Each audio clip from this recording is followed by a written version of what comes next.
ప్రభు అయిన యేసుక్రీస్తు నామములో మీకు సమాధానం కలుగునుగాక. షలోం. ఈ ఉదయకాల సమయం కొరకు కీర్తనలు 62వ అధ్యాయము 8వ వచనము.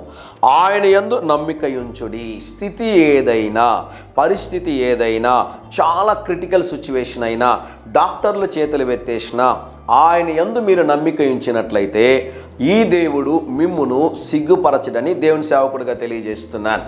ఇప్పుడు చాలామంది బాధపడుతున్న ఒక విషయం ఏంటి అంటే, డిఎస్సి ఎగ్జామ్ రాశారు, వారికి సీట్ రాలేదు అని బాధపడుతున్నారు. భయపడొద్దండి, దేవుని యందు నమ్మిక ఉంచండి. మీరు అడిగిన వాటికన్నా, ఊహించిన వాటికన్నా అత్యధికమైన గొప్ప మేలులు చేయగలిగినటువంటి దేవుడు, నీ పరిస్థితిని మార్చగలిగినటువంటి దేవుడు.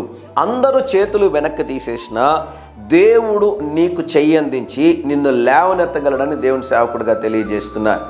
చిన్న చిన్న విషయాలకి కంగారు పడుతూ, భయపడుతూ, ఆందోళనలో ఉన్నారా? అయితే మీ జ్ఞాపకం చేస్తున్నాను, మీ ప్రార్థనా జీవితం బాగలేదు, మీ ఆత్మీయ జీవితం సరిగ్గా లేదు. ప్రార్థనలో సమయం గడపండి, పరిశుద్ధ గ్రంథమైన బైబిల్ చదవండి. సెప్టెంబర్, అక్టోబర్, నవంబర్ ఈ 3 మాసాలు కూడా బైబిల్ కంప్లీట్ చేయొచ్చండి. డిసెంబర్ మాసం బిజీగా ఉంటారేమో, మరి సెప్టెంబర్, అక్టోబర్, నవంబర్ ఈ 3 మాసాల్లో కూడా చక్కగా బైబిల్ గ్రంథాన్ని మీరు కంప్లీట్ చేయొచ్చు. ప్రార్థించండి, దేవుని వాక్యాన్ని చదవండి, దేవుని వాక్యాన్ని వినండి. తద్వారా మీకు విశ్వాసం కలుగుతుంది, ఆయన యందు నమ్మిక ఉంచడానికి అవకాశం ఉంటుంది.